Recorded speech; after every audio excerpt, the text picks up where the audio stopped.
میں نے حضور کے اس قول سے بھی کہ ما امنہ الا منافق وما خافہ الا مومن، نفاق کا خوف ہوتا ہے صرف مومن کو اور اس سے اپنے آپ کو محفوظ سمجھتا ہے، امن میں سمجھتا ہے صرف منافق۔ اور یہ دو واقعات ذہن میں رکھ لیجئے تو اس سے اندازہ ہوگا کہ ہمیں بھی اس بات کو بالکل یوں نہیں سمجھ لینا چاہیے یقین کے ساتھ کہ ہمارا نفاق سے کیا سروکار۔ ویسے جیسا کہ میں نے پہلے عرض کیا تھا الحمدللہ ہم منافق نہیں ہیں، لیکن یہ نہ سمجھیے کہ ہم منافق ہو نہیں سکتے۔ آج کی کیفیت پر اللہ کا شکر ادا کیجئے، لیکن یہ کہ وہ چیز ہے کہ جو حملہ آور ہو سکتی ہے۔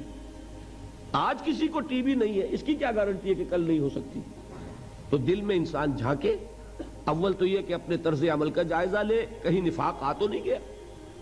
اگر محفوظ کرے کہ نہیں ہے تو پھر یہ ہے کہ کم سے کم آئندہ کے لیے اللہ سے دعا کرتا رہے۔ اس کے لیے ضروری ہوگا کہ سمجھیں کہ نفاق ہے کیا۔ جس مرض کی علامات آپ نہیں جانیں گے، آپ کو کیسے پتہ لگے گا کہ ہو گئی بیماری مجھے لاحق ہو گئی؟ جس کو ہم اپنی اصطلاح میں سمٹمز کہتے ہیں، انہی سے تشخیص ہوتی ہے نا۔ سمٹمز کیا ہے؟ اب یہ میں آپ کو دو حدیثوں سے سمجھانا چاہتا ہوں۔ اس کو ہمارے علماء نے نفاق عملی سے تعبیر کیا ہے۔ میں اپنی تقسیم تو بعد میں عرض کروں گا کہ میں کس طور سے سمجھانا چاہتا ہوں کہ نفاق کی قسمیں کیا ہیں، لیکن علماء نے ایک اور طریقے سے اس کو سمجھایا۔ بات سمجھانے کا فرق ہے، حقیقت وہی ایک ہے۔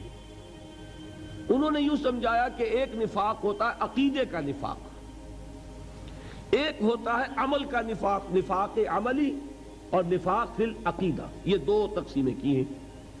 اور نفاق عملی سے تعبیر کیا ہے اس چیز کو کہ جو حضور صلی اللہ علیہ وسلم کی ان حدیثوں میں آئی ہے۔ یہ حدیثیں، اتفاق کی بات ہے کہ میں نے حال ہی میں ایک مضمون لکھا تھا جس کی دو قسطوں میں اشاعت ہوئی جنگ میں۔ دیکھیے ایک حدیث ہے، دونوں یہ حدیثیں جو میں سنا رہا ہوں آپ کو، یہ متفق علیہ ہیں، یعنی بخاری میں بھی ہے مسلم میں بھی ہے۔ اور یہ میں پہلے کہہ چکا ہوں کہ حدیث کا کوئی درجہ اب اس سے اوپر نہیں ہے۔ متفق علیہ روایت جس کو کہہ دیا جائے کہ جس کی صحت پر امام بخاری اور امام مسلم دونوں کا اتفاق ہے، اور یہ چوٹی کے محدثین ہیں، تو گویا کہ کوئی شک نہیں اب ہمیں ہو سکتا اس حدیث کی صحت میں، اس کے درست ہونے میں، حضور کے کلام ہونے میں کوئی کلام نہیں ہو سکتا۔ وہ دونوں روایتیں کیا ہیں؟ عن ابی ہریرہ، حضرت ابو ہریرہ رضی اللہ تعالیٰ عنہ سے روایت ہے، قال قال رسول اللہ صلی اللہ علیہ وسلم، کہ اللہ کے رسول صلی اللہ علیہ وسلم نے ارشاد فرمایا۔ اب یہاں سے حضور کا جو اپنا قول ہے شروع ہو رہا ہے، کیا ہے؟ آیت المنافق ثلاث، منافق کی تین نشانیاں ہیں۔ کیا ہیں؟ اذا حدث کذب، جب بولے جھوٹ بولے، واذا وعد اخلف، جب وعدہ کرے خلاف ورزی کرے، واذا اؤتمن خان، اور جب اس کے پاس امانت رکھوائی جائے خیانت کرے۔ یہ الفاظ تو ہیں بخاری اور مسلم دونوں کے۔ آیت المنافق ثلاث، منافق کی نشانیاں تین ہیں، جب بولے جھوٹ بولے، وعدہ کرے خلاف ورزی کرے، امانت رکھوائی جائے خیانت کرے۔ اس کی جو روایت آئی ہے مسلم شریف میں، اس میں مزید الفاظ یہ ہیں، وَإِن صَامَ وَصَلَّى وَزَعَمَ أَنَّهُ مُسْلِمٌ، خواہ ایسا شخص نماز پڑھتا ہو، روزہ رکھتا ہو، پورا یقین رکھتا ہو کہ میں مسلمان ہوں، اگر یہ چیزیں اس میں موجود ہے تو وہ منافق ہے۔ اس میں تو بہت زور پیدا ہو گیا۔ وَإِن صَامَ، خواہ وہ نماز روزہ رکھتا ہو، وَصَلَّى، اور نماز پڑھتا ہو، وَزَعَمَ أَنَّهُ مُسْلِمٌ، اور اسے زعم ہو کہ وہ مسلمان ہے، لیکن یہ کہ اگر یہ تین صفات اس میں ہیں وہ منافق ہے۔ دوسری حدیث سنیے، یہ بھی متفق علیہ، اس کے راوی ہیں حضرت عمر کے صاحبزادے عبداللہ رضی اللہ تعالی عنہما، وعن عبداللہ ابن عمرو، نہیں یہ حضرت عمرو ابن العاص کے صاحبزادے ہیں۔ ایک حضرت عمر ہیں خلیفہ ثانی جن کا واقعہ میں نے آپ کو سنایا، وہ عمر ہیں۔ ایک عمرو ابن العاص ہیں جو گورنر تھے مصر کے، اس میں واو آتا ہے، لوگ عمرو پڑھ دیتے ہیں اس کو، وہ غلط ہے۔ عمرو واو نہیں بولے گا اور عین پر زبر ہے، یہ ہے عمر، حضرت عمر رضی اللہ تعالی عنہ خلیفہ ثانی فاروق اعظم، اور وہ ہے عمرو ابن العاص، میم پر جزم ہے، عین پر زبر ہے۔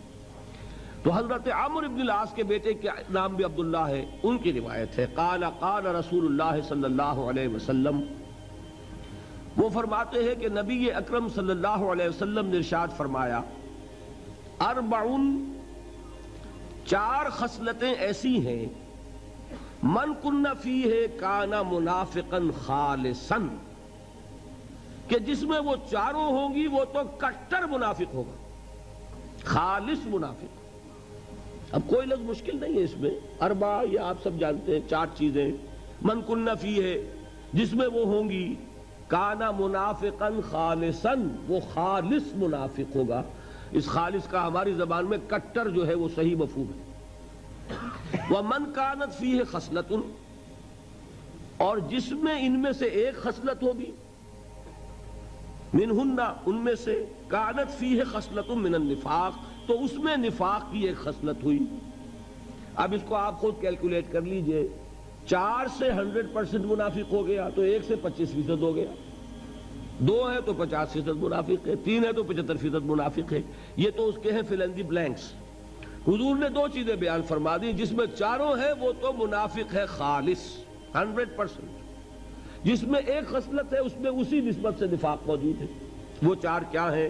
3 تو وہی ہیں جو اس حدیث میں آئی، ایک مزید فرمایا اذا اؤتمنا خانا، جو وہاں آخری تھی وہ یہاں شروع میں ہے، جب اس کے پاس امانت رکھوائی جائے تو وہ خیانت کرے، وَإِذَا حَدَّثَ كَذَبَ جب وہ بولے جھوٹ بولے، وَإِذَا عَاهَدَ غَدَرَ جب کوئی معاہدہ کرے تو بے وفائی کرے، معاہدے کی خلاف ورزی کرے، اور چوتھا بس سنیے وَإِذَا خَاصَمَ فَجَرَ جب کہیں جھگڑ پڑے کسی سے تو آپے سے باہر ہو جائے، کنٹرول نہ رہے اسے اپنے اوپر، اس کو زبان پر کنٹرول نہ رہے کہ جو منہ میں آئے بک دے، جو زبان پر آ جائے کہہ دے، اور جذبات پر قابو نہ رکھ سکے۔ آخر اختلاف تو ہو ہی جاتا ہے، لیکن یہ کہ اختلاف میں بھی انسان وہ ہے کہ جو اپنے آپ کو قابو میں رکھے۔ تو یہاں چوتھی صفت یہ بیان کی، اذا خاصم فجر، فجر کے معنی پھٹنا، یہ فجر جو ہے پاؤں پھٹنے کو فجر کہتے ہیں۔ رات کی تاریکی کا پردہ چاک ہوتا ہے اور وہ دھاری نمودار ہوتی ہے، فجر ہے، والفجر ولیال عشر، تو پھٹنا اس میں ہے۔ اسی طرح آپ نے پڑھا ہوگا قرآن میں فنفجرت منہ اثنتا عشرۃ عینا، وہ چٹان پر جب عصا پڑا تھا حضرت موسیٰ علیہ السلام کا تو اس میں سے پھوٹ بہے 12 چشمے، تو فجر کا مفہوم ہے پھٹ جانا۔ تو جیسے انسان پھٹ جاتا ہے، ایکسپلوڈ ہو جاتا ہے، یہ آپ لفظ استعمال کرتے بھی ہیں، کوئی شخص ضبط کیے ہوئے ہے، آپ کی 10 باتیں تو اس لیے 11ویں کے اوپر ایک دم ایکسپلوڈ ہوتا ہے۔ تو یہ بھی در حقیقت ایک خصلت ہے نفاق کی، کہ آدمی اپنے اوپر کنٹرول نہ رکھ سکے، اور یہ کہ پھر اس کو کوئی ہوش نہ رہے کہ جو بات میں کہہ رہا ہوں مجھے کہنی چاہیے کہ نہیں۔ یہ ہے 4 وہ خصلتیں کہ چاروں ہوں تو منافق خالص، ایک ہے تو اسی نسبت سے نفاق۔